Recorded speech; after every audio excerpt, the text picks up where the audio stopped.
Ak si myslíš, že ťa umelá inteligencia nechá žiť v prípade ovládnutia Zeme iba preto, že sa aj slušne zdravíš, si na veľkom omyle. Udržujte túto v bezpečí. Vždy sa ku mne správala láskavo. Mám pre teba zlú správu.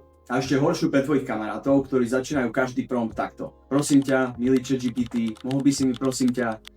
Existuje totižto mýtus. Pokiaľ budeš milší na umelú inteligenciu, dostaneš lepšie výsledky. No, ale aká je realita? Pozreli sa na to vedci z Penn State University a výsledky všetkých šokovali. Testovali totižto 50 otázok v 5 rôznych tónoch. Od absolútne najmilšieho po katastrofálne vulgárne. No a výsledky?